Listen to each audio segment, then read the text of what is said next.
Chers astrolosophistes, bonjour et bienvenue à celles et ceux qui nous rejoignent. Merci infiniment à toutes et tous pour vos abonnements, vos partages et vos commentaires chaleureux sur la dernière chronique. Vos retours sont une vraie source d'élan et d'inspiration. Chaque message, chaque mot laissé en passant nourrit ce lien que nous tissons ensemble au fil des publications. C'est un vrai bonheur de sentir cette résonance et cette curiosité, cette passion partagée. Alors, bienvenue aux nouveaux abonnés, j'espère que vous vous sentirez ici comme chez vous.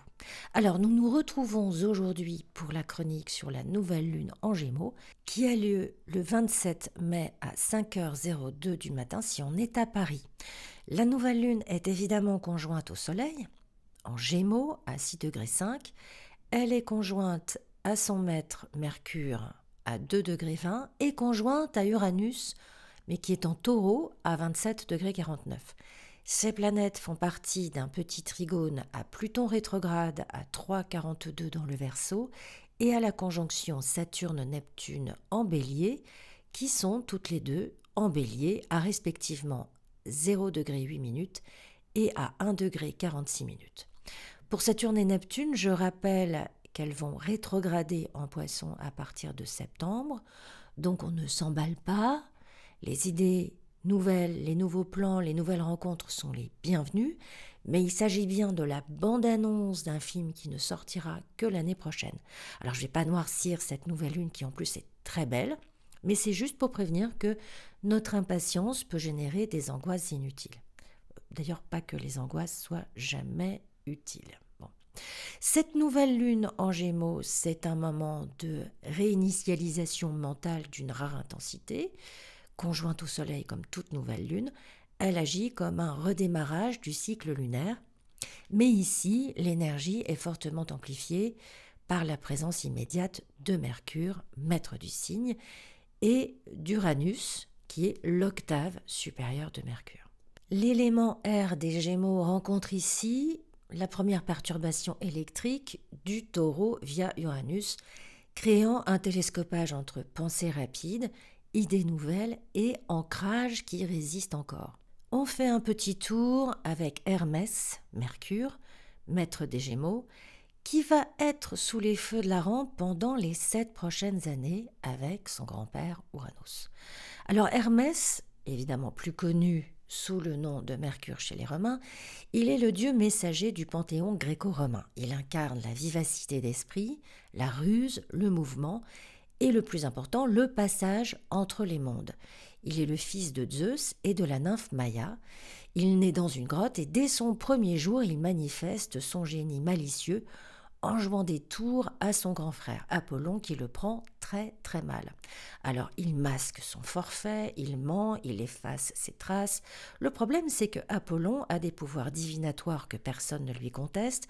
Aussi quand il dit que c'est Hermès qui lui a volé ses biens, eh bien tout le monde le croit. Apollon traîne le garnement devant son père, devant leur père, Jupiter, qui est rapidement séduit par les explications juvéniles et charmantes de son jeune fils.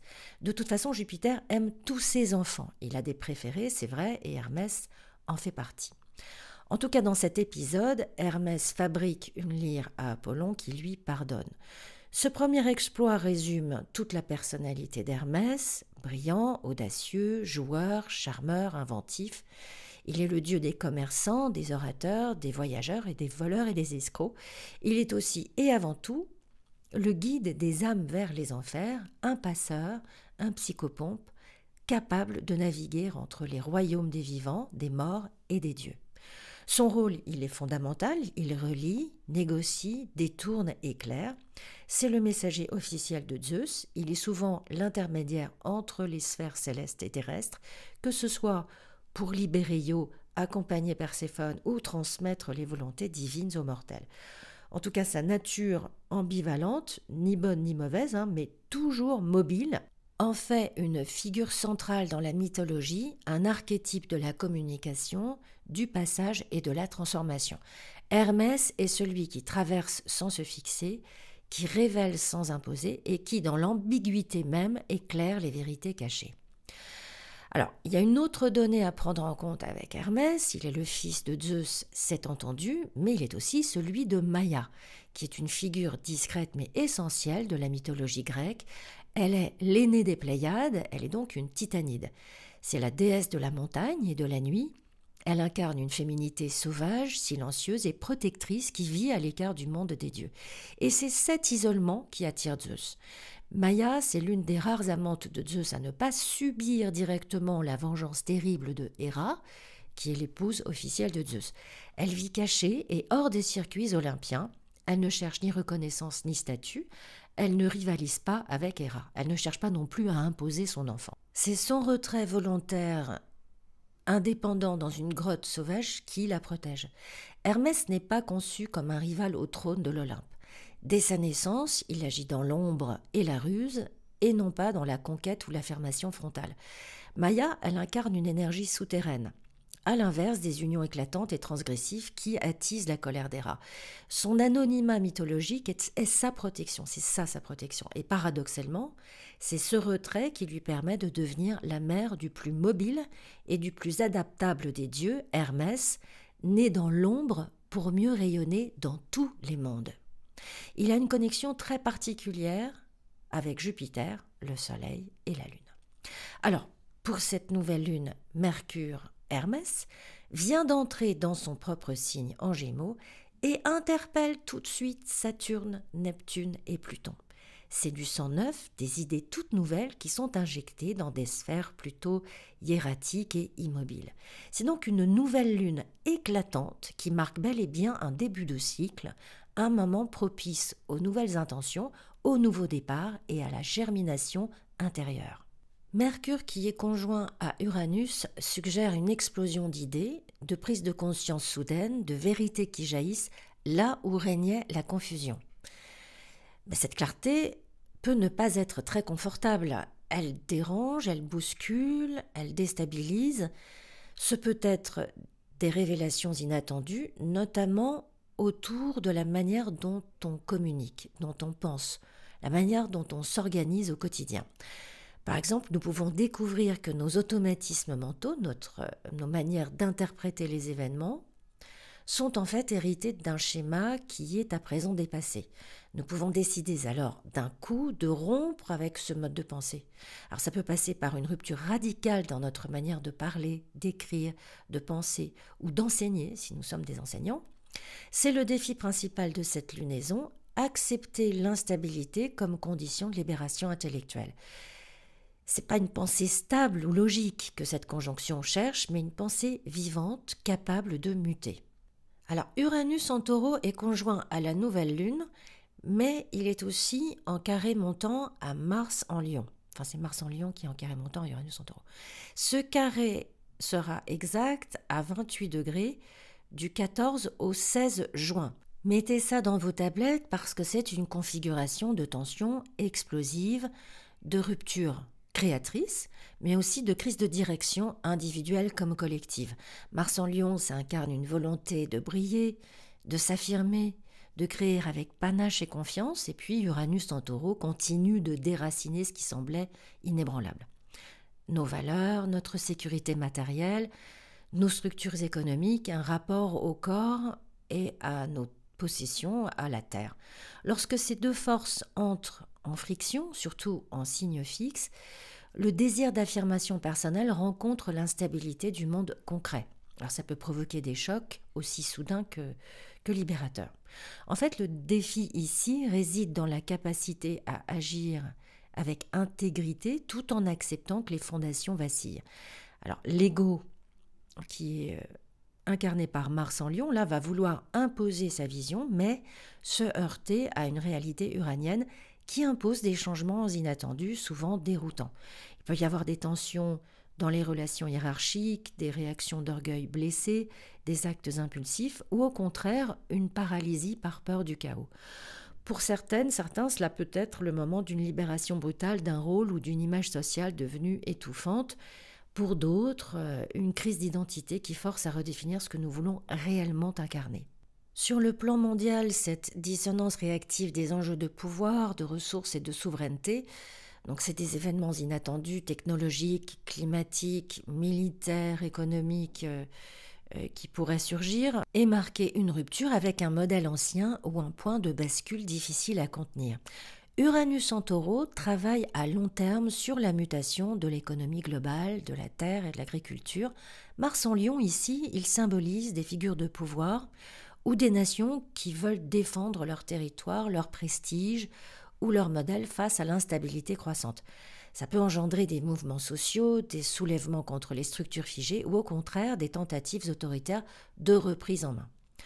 Mais sous cette tension se cache un enseignement essentiel, celui de l'action consciente et créative face à l'imprévisible. C'est un carré qui pousse chacune et chacun à sortir du confort, à abandonner des stratégies de contrôle et à inventer de nouvelles formes d'expression, de courage et d'autonomie.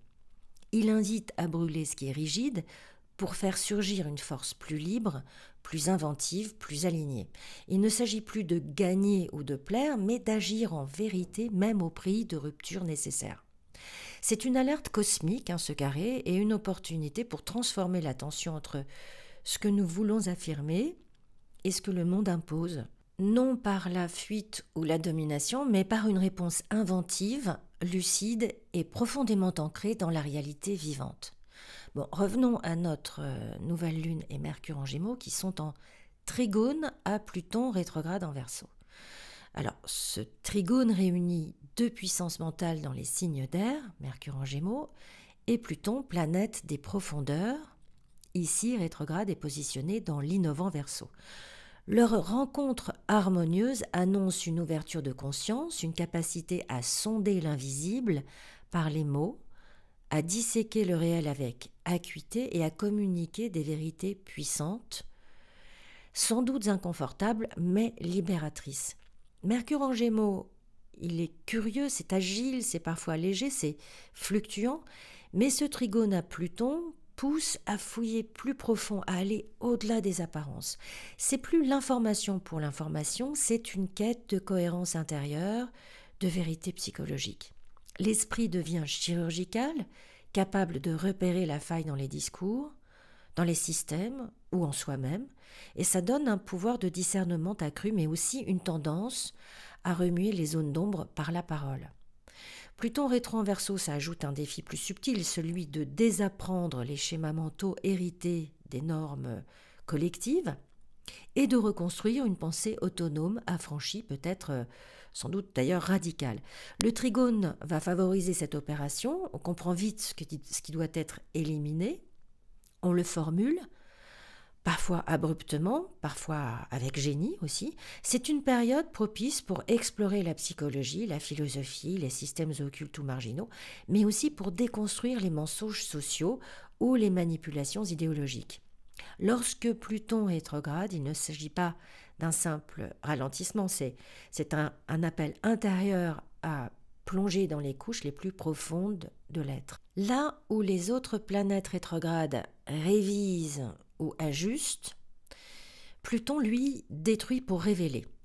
Son mouvement inversé agit comme une force centrifuge, ramenant à la surface que nous avons refoulé. Nos pulsions, nos traumas, nos mécanismes de contrôle, notre pouvoir mal utilisé ou abandonné. C'est une énergie qui exige que l'on cesse de fuir ce qui est tapi sous le masque, dans l'ombre, dans les replis de l'inconscient. Ça peut provoquer une confrontation directe avec nos manques, une perte, des dépendances, des attachements profonds ou des dynamiques de pouvoir toxiques, que ce soit dans nos relations, dans nos ambitions ou nos systèmes de pensée. En tout cas, il n'est pas rare sous ce transit de vivre des expériences de dépossession symbolique. On peut être mis à nu, dépossédé de ce qui faisait écran, jusqu'à rencontrer ce qui est indestructible en soi. Le challenge ici n'est pas vraiment d'agir, mais de résister à l'illusion du contrôle, de ne pas tenter de sauver l'ego ou les structures anciennes qui s'effondrent. Pluton rétro, il enseigne toujours que la transformation réelle ne vient pas d'un effort de surface, mais d'un basculement intérieur. Il s'agit d'oser regarder ce que l'on nie, d'oser mourir symboliquement à une image, une peur ou une ancienne version de soi-même. L'enseignement profond de ce cycle, c'est que le pouvoir véritable ne se prend pas, ne se revendique pas, il se retrouve une fois l'ombre intégrée. Ce n'est pas la domination, mais la maîtrise intérieure. C'est la capacité de rester debout dans le chaos, de ne plus chercher de coupables extérieurs et de ne plus alimenter la peur. Pluton rétro va ouvrir une voie d'initiation intérieure, exigeante, oui c'est vrai, mais libératrice, où l'on renoue avec une puissance plus vaste, plus souterraine, en tout cas plus authentique. Une puissance qui ne contrôle pas, une puissance qui transforme.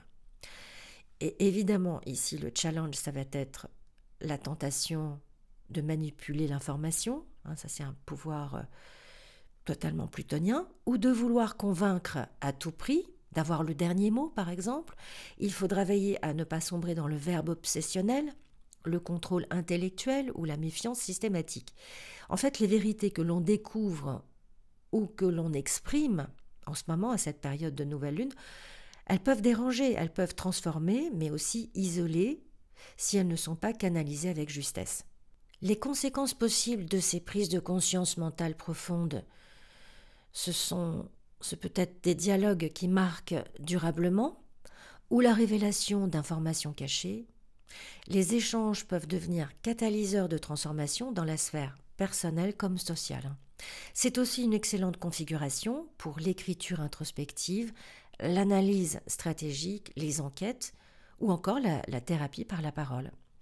L'enseignement principal de ce trigone, c'est que la lucidité est un outil d'émancipation et que la pensée peut être transformatrice à condition qu'elle soit guidée par la vérité, pas par la peur ou le besoin de contrôle. Il ne s'agit pas simplement de dire ou comprendre, mais de transmuter les idées en prise de conscience libératrice. C'est pas simple, mais c'est un aspect d'une rare intelligence psychique qui peut produire des révélations puissantes, des mots qui guérissent et ou qui changent les choses drastiquement. Alors seulement, bien sûr, si l'on ose regarder en face ce qui jusqu'ici était tu. Rappelons-nous de l'épisode d'Hercule contre l'hydre de Lerne, c'est avec des idées nouvelles que l'on combat les fantômes du Marais.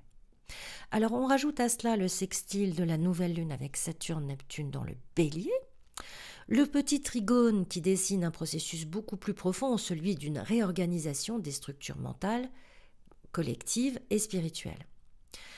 On l'a vu, Pluton rétro en Verseau opère une mue intérieure, en profondeur, touchant les idéaux de la communauté individuelle, technologique et de réseau. La conjonction Saturne-Neptune en Bélier, elle est tout aussi cruciale. Elle pose la question du rêve, de l'idéal qui structure. L'idéal qui fonde un nouvel engagement. Saturne incarne la rigueur, les limites, Neptune l'inspiration, le rêve, l'idéal. Alors, quand ils sont ensemble, ils demandent sur quoi sommes-nous prêtes à nous engager malgré l'incertitude. Le Bélier, il va imposer une réponse courageuse, pionnière. Cela peut se traduire concrètement par le début d'un projet professionnel, artistique, structurant, d'un engagement spirituel ancré dans la matière ou par la reconstruction d'un sens personnel à travers des actes concrets. On peut se trouver face à un choix brutal, rester dans une situation connue mais sclérosante, ou s'ouvrir à une proposition risquée, visionnaire, encore probablement un peu floue. Des conversations radicales peuvent avoir lieu, rompant avec des années de silence ou de compromis. Alors ça peut être des vérités blessantes, mais libératrices. Par exemple, des amis de longue date se rendent compte qu'ils ne se comprennent plus du tout et acceptent de partir chacun de leur côté sans haine. En tout cas, c'est un moment où les croyances sur le monde, sur soi, sur le sens des choses sont recalibrées. Alors évidemment, ça peut être très déroutant, voire angoissant, ce que l'on croyait sûr ne l'est plus et commence à remettre en question tout notre cadre de pensée. J'ajoute un petit mot sur Jupiter en Gémeaux quand même, parce que Jupiter en Gémeaux, il finit son cycle, il va rentrer en Cancer bientôt, mais ici, il est maîtrisé par Mercure et il est en carré à l'axe des nœuds lunaires en Poisson, sur l'axe Poisson-Vierge, jusqu'à la mi-juin. Et ça marque un moment charnière aussi, où les croyances, nos valeurs morales, nos choix de croissance personnelle se trouvent à un carrefour karmique. C'est un transit qui met en lumière un excès ou un blocage dans notre rapport à la vérité, à l'enseignement ou à la foi. On est vraiment plein dedans en ce moment. Une attitude trop rigide, une ambition qui est mal orientée ou au contraire un refus de grandir, tout simplement. Et le défi, évidemment, c'est d'éviter l'arrogance spirituelle ou le confort intellectuel qui freine l'évolution.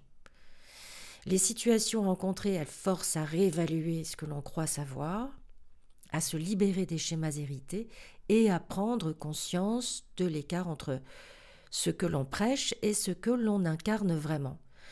On a un besoin d'affiner notre vision du monde, non en imposant notre vérité, mais en apprenant à écouter, à douter utilement et à aligner expansion intérieure et trajectoire de vie.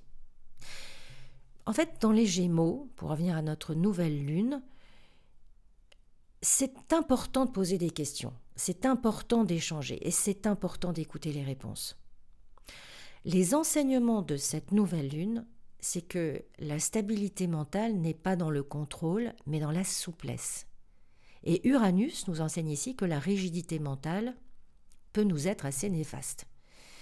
Le petit trigone, c'est une forme d'harmonie cachée. Ce qui semble contradictoire ou désordonné à la surface s'articule en profondeur en une mutation nécessaire.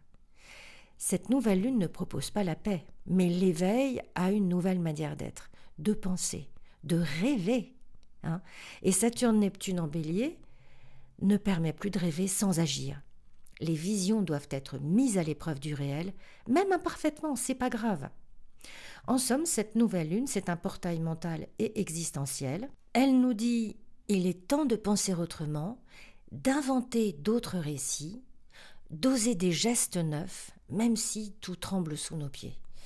L'inconfort, c'est un peu le prix de la lucidité. Et cette lune, elle aime apprendre, elle aime raconter, elle aime écouter. Elle peut se sentir nourrie par des discussions spontanées entre amis. La lecture de romans, d'essais, l'écriture pour soi d'un journal, de ce qu'on veut en fait. Et les petits trajets aussi du quotidien qui multiplient les rencontres. Et puis dans le cadre familial, dans la sphère lunaire, c'est l'ambiance dynamique, les échanges d'idées ou l'humour qui crée le lien affectif. On peut toutefois avoir du mal à gérer les émotions profondes ou les silences prolongés. On va avoir besoin d'envoyer un message dès qu'une émotion surgit pour se sentir apaisé. Alors, si la nouvelle lune a lieu dans votre maison 1, eh bien on change de manière de penser, sa propre identité. On a un besoin d'expression nouvelle, nos idées fusent, mais aussi ce peut être une tension si on ne s'autorise pas à sortir d'une image mentale qui est trop figée de nous-mêmes. Uranus peut provoquer un déclic soudain sur notre apparence et notre attitude. Si la nouvelle lune a lieu dans notre maison 2, c'est une nouvelle manière de gérer notre possession, notre argent, nos ressources et notre rapport à la sécurité. On peut s'accompagner d'idées originales pour gagner notre vie, mais aussi d'un besoin de se libérer des conditionnements matériels trop rigides. Uranus va bousculer nos attachements ici. Si la nouvelle lune a lieu dans notre maison 3, c'est un renouveau dans notre façon d'échanger, d'apprendre, de nous exprimer. Ce sont des idées inattendues, des dialogues libérateurs, de nouvelles perspectives. Attention à la nervosité mentale, et puis Uranus peut apporter une révélation via un frère, une sœur, un message inattendu, et puis ou pourquoi pas d'un voisin. Si la nouvelle lune a lieu dans notre maison 4, c'est une nouvelle compréhension de notre famille ou de notre passé, un besoin de repenser notre base émotionnelle. Quelque chose s'éveille dans la mémoire ou dans la relation au foyer, et Uranus ici peut provoquer une rupture ou une évolution soudaine dans le cadre domestique. Si la nouvelle lune a lieu dans notre maison 5, c'est une poussée créative, mais pas selon les codes anciens. C'est un nouvel élan amoureux ou artistique. Les enfants, les flirts, les projets créatifs peuvent devenir des vecteurs d'éveil ou de libération. Uranus brise les normes du plaisir et de la séduction. Si la nouvelle lune a lieu dans notre maison 6, on cherche à travailler ou vivre autrement, plus libre, plus agile, plus connecté avec notre rythme personnel. Ça peut être un changement d'emploi ou de méthode qui est possible. Uranus ici peut causer un dérèglement corporel si l'énergie mentale n'est pas canalisée. Si la nouvelle lune a lieu dans notre maison 7, ce sont les partenariats et les relations qui entrent dans une phase de remise en question, un besoin de vérité, d'échange plus authentique ou de détachement d'un lien trop contraint. En tout cas, Uranus ici bouscule les contrats et les attentes classiques. Si la nouvelle lune a lieu dans notre maison 8, ce sont des révélations sur des attachements inconscients, des tabous ou des ressources partagées, le besoin de transformer notre manière d'investir émotionnellement, financièrement ou sexuellement. Uranus peut créer une rupture ou un éveil dans ce domaine. Si la nouvelle lune a lieu dans notre maison 9, c'est notre vision du monde qui est en train d'éclater. Ça peut être un nouvel enseignement, une nouvelle perspective, un voyage intérieur ou réel. Uranus peut déclencher une révélation spirituelle ou une mise à jour soudaine de nos convictions profondes. Si la nouvelle lune a lieu dans notre maison 10, c'est un changement de cap ou une idée radicale qui transforme notre image publique. On est appelé à une expression plus authentique et innovante de notre vocation. Si la nouvelle lune a lieu dans notre maison 11, ce sont nos amitiés, nos groupes ou nos réseaux sociaux qui subissent une réinitialisation. On a un besoin de connexion plus libre, plus visionnaire, et Uranus ici pousse à inventer un nouveau projet d'avenir, mais peut aussi couper brutalement des liens devenus obsolètes. Enfin, si la nouvelle lune a lieu dans notre maison 10, c'est une idée, un rêve ou un message inconscient qui bouleverse notre paix intérieure. On capte des vérités inattendues par l'intuition et Uranus, ici, il secoue les schémas mentaux enfouis. Il y a la libération d'un vieux secret ou d'une peur ancienne. Voilà, chers astrolosophistes, cette chronique est à présent terminée.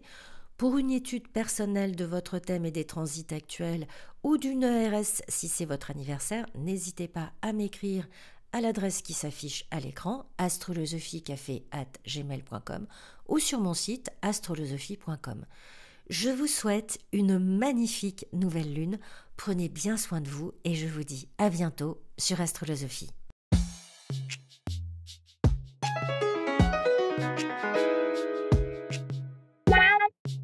Yeah.